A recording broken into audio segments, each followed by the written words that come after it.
Yan, sa mga hindi po nakapanood, hindi lamang tinalo ng TNT ang Ginebra, kundi tinambakan po sa pagpapatuloy ng PBA Governors Cup Finals sa game number 5.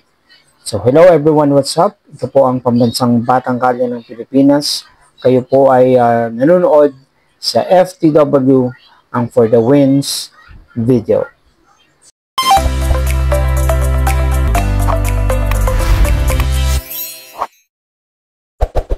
For today's video po, ang pag-uusapan po natin ay ang kakatapos lamang na game number 5 sa PBA Governors Cup Final sa pagitan ng Ginebra at ng TNT.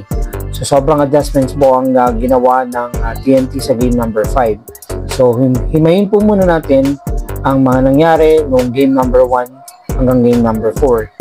So sa game number 1 and number 2, unahin po muna natin ang Ginebra. So sa game number 1 and number 2, natalo ang Ginebra, ay nag-average po ang Ginebra ng 86 points per game. And they allowed TNT to score 100 points per game. May 37% lamang ang Ginebra sa kanilang field goal percentage. Tapos sa 3 points naman ay 19% lang. And they average 3 steals per game. So sa game number 3 and 4 naman, kung saan nanalo ang Ginebra, back-to-back win po yan ng Barangay Ginebra. Nag-average po sila ng 95.5 points per game. And they just limit TNT sa 82.5 points per game. So mas mataas din ang kanilang field goal percentage na umabot ng 53%. And sa 3-point percentage naman ay 39%. So, nag-average din ng Ginebra sa kanilang dalawang magkasunod na panalo ng 9 steals per game.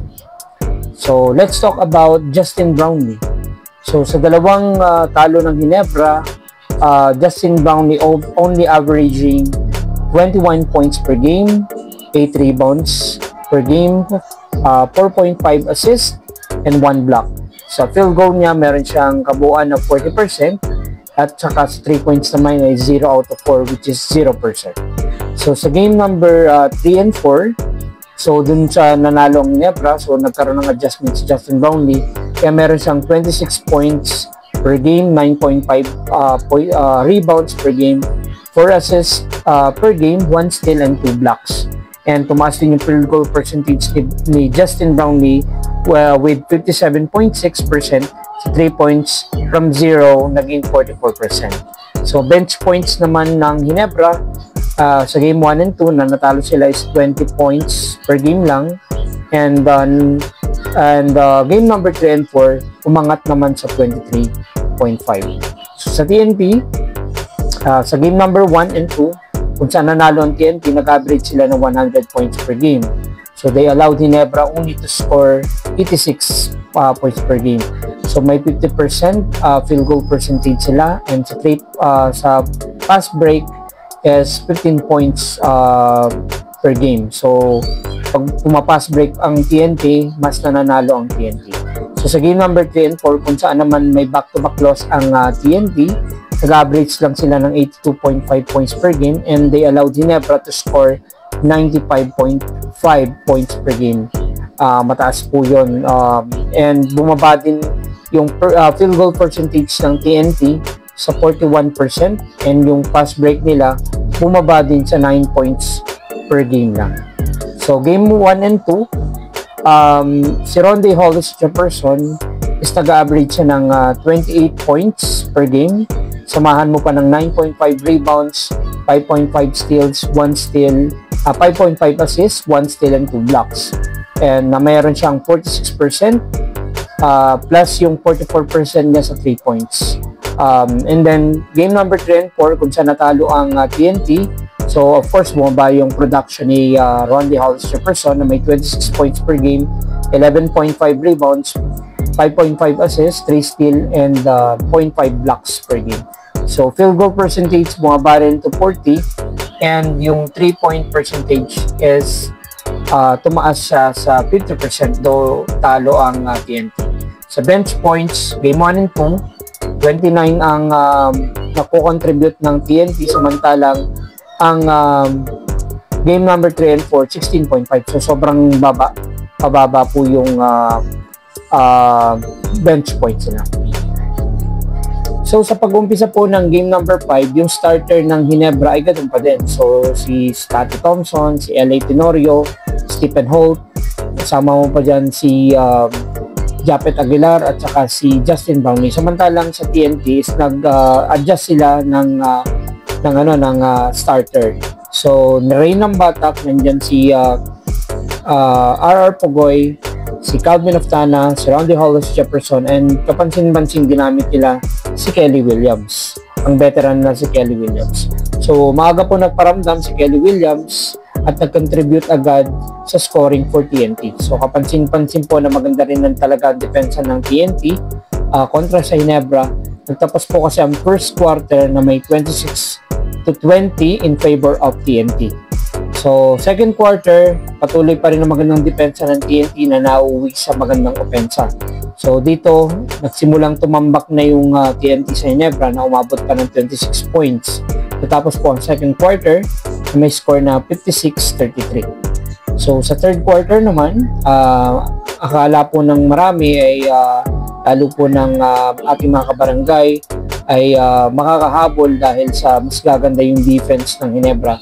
Pero mas maganda pa rin yung defense ng TNT. At dito mas namaga yung lamang ng TNT. Sa pagtatapos ng third quarter, umabot ng halos isang buwan yung lamang nila, 31 points. 79-48 in favor of TNT. So dito din natin unti-unting nakita na nilalabas unti-unti ni Coach Tim Cone yung kanyang mga key players at mga starter, at tinumpisahan na niyang ipasok yung kanyang mga bench players. So, sa fourth quarter, halos alam na ng lahat na panalo ang TNT na hindi na makakahabol ng Ginebra, though may never say die spirit.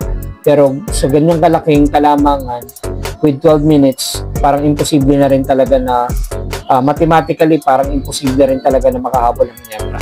So, dahil sa laki ng kanilang kalamangan. So, dahil sa laki ng kalamangan ng TNT. So, hindi na din para paglaruin ni Coach Tim Cone ang kanyang mga key players at nire-reserve na lamang yung energy sa game number 6 this coming Friday. So, isang araw lang naman yung pahinga. And mas makakabuti para sa Ginebra kung i-reserve talaga ni Coach Tim Cone yung kanyang mga starter. So, natapos po ang laro. Nanalo po ang TNT sa score na 99-72. So, best player of the game, si Calvin Oftana na nagtala ng 15 points, 8 rebounds, 2 assists sa 6 out of 10 field goal. So, ang atin pong pag-usapan ngayon ay paano natin himayin yung mga nangyari sa game number 5. So, sa akin po palaga, isa po sa mga naging reason kung matatalo po ang Ginebra, bukod po sa defense ng TNT, ay si Justin Brownlee, yung performance si Justin Brownlee. So, TNT just limit Justin Brownlee to 8 points, 10 rebounds, 3 assists, and 1 steal. So, ito na po yata yung pinakamababang production ni Justin Brownlee sa kanyang PBA career. So, imagine, meron ng 0 out of 2 sa 4 points shot, tapos 0 out of 3 sa 3-point shot, tapos 3 out of 5 lamang siya sa 2-point field goal. So, sobrang ganda din talaga ng defense ng TNT. So, i-credit natin yung defense kay TNT. So, 3 out of 13, only 23.1%. Mas mababa, ito yung mas mababa kaysa sa yung sa unang dalawang talo ng Ginebra. Mas mababa itong percentage ni Justin Brownlee. So, si Justin Brownlee po kasi nag-average nung game number 3 and number 4 ng 26 points per game, 9.5 rebounds, 4 assists, 1 steal, and 2 blocks with 57.6%. Plus, yung 3-point field goal niya is 44%, which is mataas. And then, of course, game number 5, 8 points, 10 rebounds, 3 assists, 1 steal. Sobrang baba po ng performance ni Justin Brownlee. So, sa team performance, makikita po natin, kapag maganda po ang nilalaro ni Maverick Hamisi, ay mas nananalo po ang Ginebra. So, parang siya yung talaga yung key player na dapat mag-step up. So Ginebra, pag nag-average si Maverick Hamisi ng 17 points per game dun sa mga panalo ng Ginebra, with 63% nananalo ang Ginebra. Pero imagine, kapag talo naman ng Ginebra is nag-average lang si Maverick ng 8.5 points per game with 31%. 0 out of 2 sa 3 points, 0 out of 5 sa 2-point field goal, and only free throw lang yun na shoot ni Maverick. 1 point, 4 rebounds, 2 assists lang ang kanyang performance. So isa po sa focal point ng opensa ng Ginebra is Maverick, si Maverick Hamisi. So sa rebounds, so sa game number 5, of course, tinalo ang Ginebra ay tinalo ng TNT 53 against 43. So assist, which is ito yung department na laging number 1 ng Ginebra, this time naumusan sila ng TNT 21 against 15. Sa bench points naman, ang TNT is meron 34, ang Ginebra is 22 lang. So game number 5, 3-point percentage ng Ginebra is mababa, which is 24.1%. 7 out of 29% or field goal. Tapos yung sa game number 4, kung ikukumpara po natin, is meron ang Ginebra na 45%, imagine. So with 9 out of 20. Though marami pa rin talaga minibinti sa Ginebra, pero yung percentage nila is sobrang bumaba. And hindi ko po mag-gets kung bakit hanggang ngayon is hindi pa rin talaga nagiging main arsenal ng Ginebra ang 3 points. So may mangilan-ngilan talaga silang game, tulad ng game number 3 and number 4, na nananalo talaga sila. It's because of the 3-point shooting. Pero madami pa rin yung tinitira nila. Siguro dahil sa sobrang maganda yung perimeter defense ng TNT, and well scouted po ang Ginebra. Ang sa akin lang, ang pinaka point of view ko is bakit patuloy na niraran nila yung play ng though triangle offense is actually good plays ni Coach Timpone, and alam ko naman si Coach Timpone is talagang sobrang veterans and sobrang master na ng adjustment. So kaya lang ang napapansin po natin is na-check na po ng TNT yung triangle offense, kumbaga yung motion. Bakit hindi po magkaroon ng ibang set of plays naman ang gawin naman ng Ginebra. So though wala masyadong isolation, so pero I highly recommend kung mapapanood po ni Coach Timpone, kahit paano sana bigyan niya ng isolation play, lalo na si Justin Brownlee.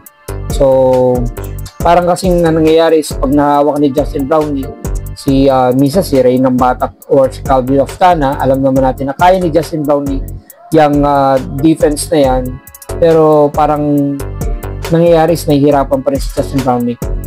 Though wala namang masyadong double team. So credit pa rin sa TNT kung paano nila na-scout si Justin Brownlee.